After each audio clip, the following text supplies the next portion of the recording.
Welcome to the SchiffGold Friday Gold Wrap, your overview of this week's precious metals news. It's Friday, May 6th. I'm your host, Mike Maharrey. Thanks for tuning in. So on Wednesday, the Federal Reserve came through with the second rate hike of this tightening cycle. I honestly kind of wonder if this will be the last. Now, I'm not predicting that it's going to be 2 and done. Maybe it'll be 3 and done, or I don't know, 4 and done. I really don't know, but I do know that the Fed is getting very close to a crossroads. Will it fight inflation, or will it surrender? Or I guess I could argue that it already has surrendered without a fight, because say what you will, but given the scope of the inflation problem, this has been a pretty weak punch. So the Fed upped the federal funds rate by 50 basis points. It's up to 0.75. This was actually the biggest rate increase since 2000.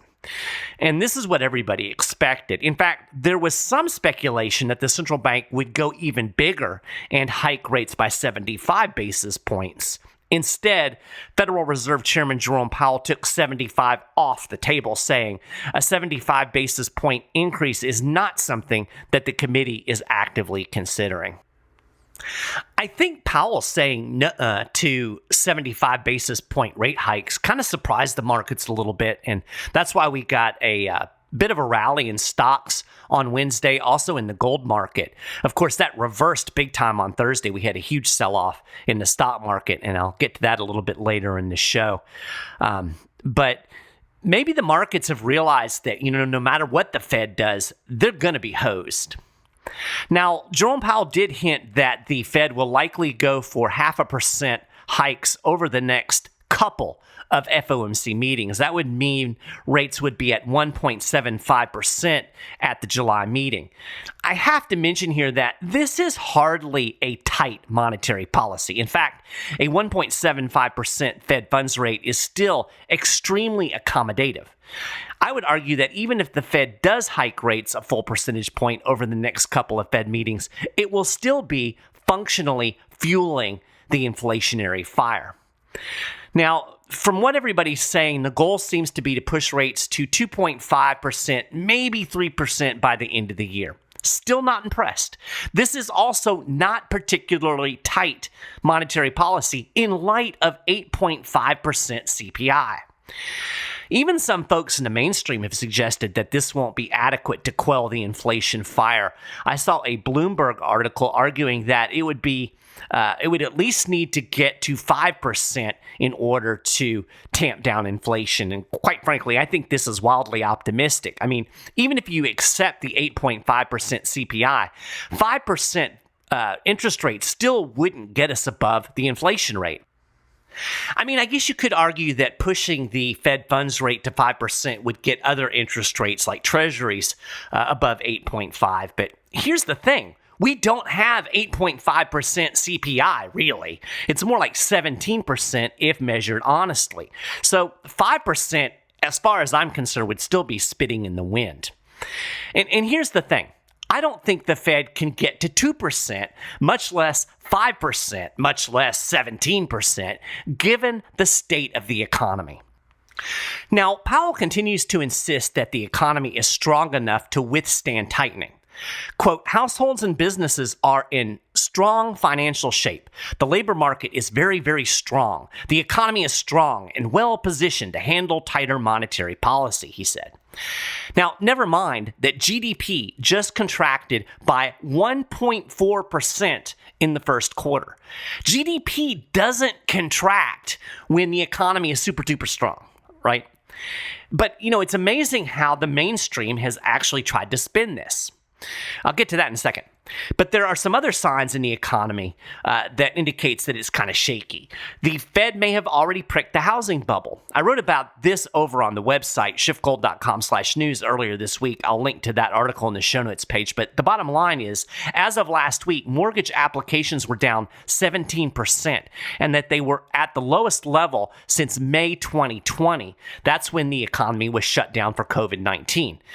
This is according to the Mortgage Bankers Association Weekly Purchase Index. That index has dropped 30% from the peak demand in early 2020 and early 2021. Now, what caused that peak demand? Well, of course, the Fed slashing interest rates and buying up all kinds of mortgage-backed securities. The Fed pumped up this housing bubble, and now the Fed is letting the air out of the housing bubble. So what the Fed giveth, the Fed taketh away. The impact of rising mortgage rates and falling home sales are already showing up and rippling through the mortgage industry. Last week, Wells Fargo, one of the largest mortgage lenders in the U.S., announced layoffs. Other lenders have trimmed staff as well. So I guess it looks like that boom is over, right? And that was before this week's rate hike.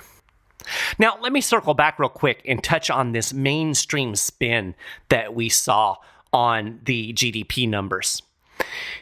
Here's a New York Times headline. I'm not making this up. This was an actual headline in the New York Times.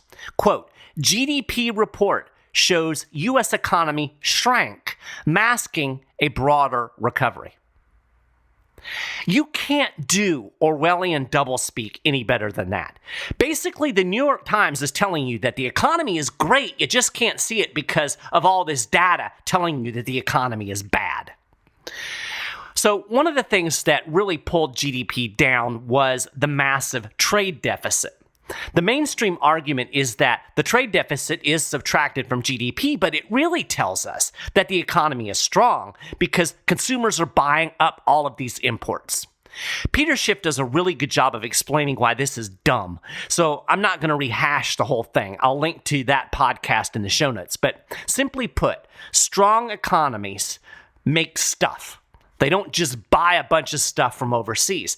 The U.S. economy is based on buying stuff other countries make with dollars basically created out of thin air. Now, we can get away with this because the dollar is the reserve currency and everybody in the world needs dollars. But you can only push that envelope so far until the whole thing starts to cave in. This is another symptom of the economic bubble that has been blown up by the Federal Reserve and the U.S. government. I really can't reiterate this enough. This is not a strong economy. It's a bubble, no matter what Powell or Joe Biden or some guy on CNBC tells you. And I think in their heart of hearts, the folks over at the Fed, they really know this. Of course, Powell is never going to come out and say, hey, this might crash the economy. He doesn't want to put that idea into anybody's head, but he is already hedging a little bit if you listen to some of the things that he said in his press conference after this FOMC meeting. After reiterating that the economy is strong, Powell conceded that, quote, it will be very challenging and will not be easy in terms of raising rates. He also said that it will, quote, depend on events out of our control. So you see, he's creating a little bit of wiggle room here so that when the data starts to look really bad, and it already is, he can backtrack without looking quite so dumb, right? There are also some subtle changes in Powell's messaging that seem to indicate there might be some economic turbulence on the horizon. For instance, instead of saying the Fed can raise rates and bring the economy to a soft landing, Powell called it a softish landing. Now, keep in mind, the people telling you that the economy is strong enough to handle rate hikes are the same people who told you that there was no problem in the housing market in 2006, insisted that the housing problem was contained to subprime in 2007, and swore up and down for months that inflation was transitory. So, I kind of look at their certainty that they can do this whole tightening thing without blowing up the economy with a tad bit of skepticism. And by a tad bit of skepticism, I mean I think it's total BS. So what about shrinking the balance sheet? Well, the Fed did address that. They didn't announce that they were going to actually start shrinking the balance sheet. Well, at least not immediately. They're going to wait until June. Now, the last I heard, they were going to start in May. I don't know why they need to put it off until June. It seems to me that if there was this much urgency on inflation, that they would kind of be ramping this up a little faster, but, what do I know? I'm not a central banker. Anyway, it's going to start quantitative tightening in June. The FOMC said, quote, "The committee intends to reduce the Federal Reserve's securities holdings over time in a predictable manner, primarily by adjusting the amounts reinvested of principal payments received from securities held in the system open market accounts." In other words, they're not going to let things roll over. They're going to let it roll off the books. Beginning on June 1st, principal payments from securities held in the SOMA will be reinvested to the extent that they exceed monthly caps. Now, as far as the nuts and bolts of this balance sheet reduction go, the central bank is going to allow up to $30 billion in U.S. Treasuries and $17.5 billion in mortgage-backed securities to roll off the balance sheet in June, July, and August. That totals $45 billion coming off the balance sheet every month. In September, the Fed plans to increase the pace to $95 billion per month, with the balance sheet shedding $60 billion in treasuries and $35 billion in mortgage-backed securities. Now, sounds like a lot, right? We're talking billions of dollars coming off the balance sheet. Not so fast. I actually ran some numbers. At $95 billion per month, the Fed could shrink its balance sheet back to the pre-pandemic level in 7.8 years. So this grand tightening scheme won't even get us back to where we were when the pandemic started for 8 years. So when the Fed tells you, oh, no, we're not monetizing the debt, we're going to sell all of these things that we're buying once the emergency is over, it's BS. It was BS when Bernanke said it back in 2008, and it's BS today. This tightening is nothing compared to what the Fed has put on the balance sheet. This is not a significant tightening, and I don't even think they can do this. And here's the funny thing. The FOMC didn't even hint at how much it intends to shrink its balance sheet, saying, quote, "Over time, the committee intends to maintain securities holdings in amounts needed to implement monetary policy efficiently and effectively in its ample reserve regime." In other words, we ain't selling all the crap off our balance sheet. You can expect this balance sheet to remain high. Yes, indeedy, we have monetized this trillions of dollars in debt. Now, here's the question. If we're not going to be monetizing the debt in the future, who's going to buy all the debt? Good question, right? Something you need to keep in the back of your head. So the bottom line is the Fed really hasn't done squat in the face of 8.5% inflation, much less the actual inflation rate of 17% or so. Now, if I sound a little bit incredulous here, it's because I'm a little bit incredulous here. This is ridiculous. It's absurd. I mean, think about this for a second. Jerome Powell began hinting that inflation might be a problem last August. And in November, Powell retired the word transitory. So it's not like inflation just suddenly crept up on us last week, right? This has been brewing for a long time. But here we are in May, and the Federal Reserve still hasn't done a damn thing substantively to address the inflation problem. It's raised interest rates, 75 basis points. We're not even at 1%. And they haven't even started to shrink the balance sheet, and they're not gonna until June. I've been talking about the Fed hitting a crossroads for a long time. Well, I think we're getting pretty darn close to that crossroads. It's gonna have to choose. Crash the economy or bite the bullet and really fight inflation. Now, both of these scenarios are going to suck for you and me, right? Now, the right thing to do would be to let rates go up, to keep pushing interest rates higher, to allow the economy to crash, to deflate the bubbles, to flush all of the misallocations and malinvestments out of the economy. That's what we really need to do. We need to reset. We need a deep recession or a depression, as painful as that might be. But, as I've said before, I think the Fed's going to go with destroying the dollar before they let the economy crash. I think if the stock market continues to sell off like this, if we continue to get bad economic data, if, God forbid, the unemployment situation starts to ratchet up. And remember, employment is one of the trailing indicators as far as the economy goes. It's one of the last things that you'll notice before a recession. the last thing that's going to happen is people get laid off. So when you start seeing the labor market get all screwy, that's when you know the recession is really at hand.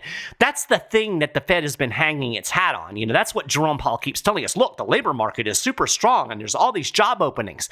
Again, lagging indicator.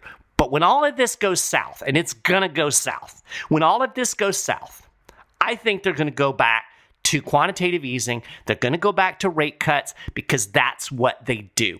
It's really a political calculation, and these are political creatures. People will buy that inflation is Putin's fault, or it's because of the pandemic, or it's because of supply chain issues, or it's greedy corporations. They will buy into all of these excuses that people make for inflation, that the government officials make.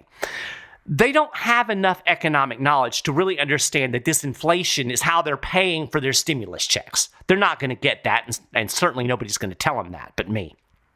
But when they see the economy fall down around their ears, when they see the stock market crash, when they get laid off from their job, they're going to blame the people in charge. So the people in charge are more likely to try to kick the can down the road to keep people happy and, most importantly, to stay in power than they are to make people take the bitter medicine necessary to actually fix the economic mess that they created in the first place by printing trillions of dollars out of thin air and trying to micromanage the economy.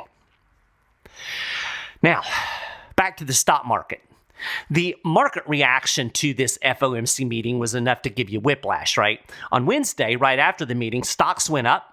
Gold rallied because everybody kind of viewed the messaging coming out of the central bank as a bit more dovish than expected. Like I said, a lot of people thought, hey, maybe the Fed will put 75 basis point rate hikes on the table. And Powell took that off. So people were saying, oh, well, they're not going to be as aggressive as we thought. That's good news.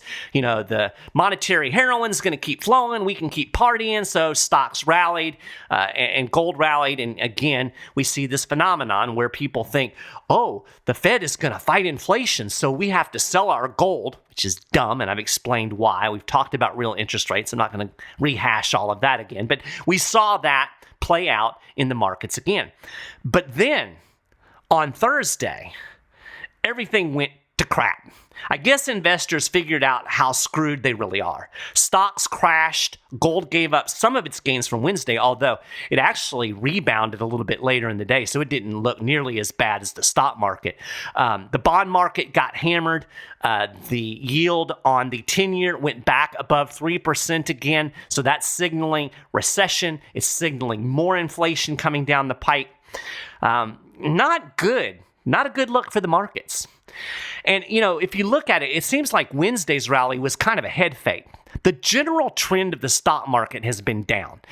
Really, since the Fed has aggressively started talking about tightening, we've seen this kind of slow, leaky decline in the stock market. We've seen it most spectacularly in the NASDAQ. We've seen it in the tech stocks, in the more speculative stocks. We've seen this rotation where people have kind of moved into the more value-oriented dividend-paying stocks, which is typical when you're looking at a contracting economy. People don't want to be speculative. They don't want to take the risk. So we're seeing the NASDAQ really tank. But like I said, the general trend has been down. Because I think everybody knows the recession is coming. They know that tightening is going to cause a problem in the economy. I just don't think they realize how bad this economic crash is really going to be. Now, stocks, like I said, have been getting hammered all year. Just look at the NASDAQ. Before the post-Fed action on Wednesday and Thursday, on the year, the NASDAQ was down 17%. So almost into bear territory. It was the worst 4 months of any year since the creation of the NASDAQ in 1971. So looking at the broader market, the S&P 500 was down 13% through the first 4 months of this year. That was the worst 4-month start to any year since 1939.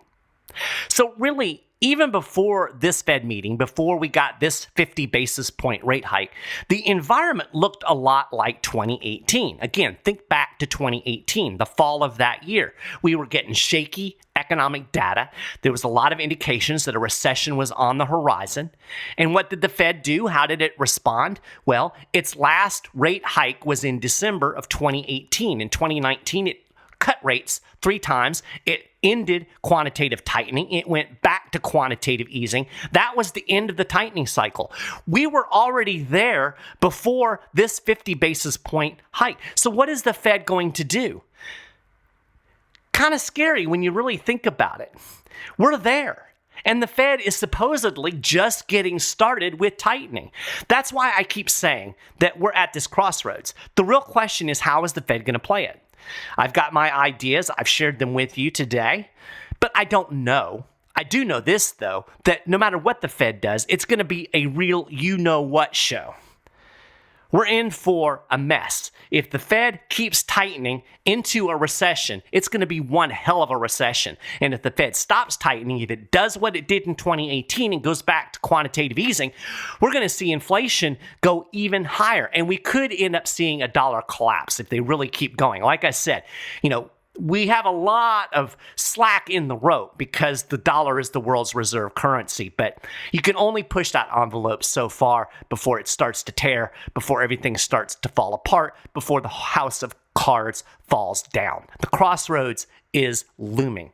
So if you haven't prepared yourself for some economic chaos, now might be the time. We're running out of time, right? So talk to a SchiffGold precious metals specialist today. Call 1-888-GOLD-160 or shoot them an email to info@SchiffGold.com, or you can just go to the news page, SchiffGold.com/news, and generally you'll get a pop-up where you can talk to a broker right there online if you don't feel like getting on the phone. But I highly recommend talking to these folks. They can tell you how precious metals can fit into your investment portfolio, into your strategy. They'll look at your needs and help you prepare for what I think is pretty obviously coming down the road, even though we don't know exactly how it's going to play out. So that's it for this episode of the Friday Gold Wrap. As I always say, that's a gold wrap for this week. So you can get more details on everything that I've talked about today and more. And of course, keep up with the latest precious metals news and analysis throughout the week over at SchiffGold.com/news. If you haven't done it already, you can subscribe to this podcast, the Friday Gold Wrap, over at Apple Podcasts. We're on Stitcher. We're at the SchiffGold YouTube channel. All of these links are over on the show notes page, as well as links to our social media sites, so you can follow us there. If you want to shoot me an email, feel free. Maharrey, Maharrey, @SchiffGold.com. Love to hear from folks. We're going to wrap it up. I hope you have a fantastic weekend.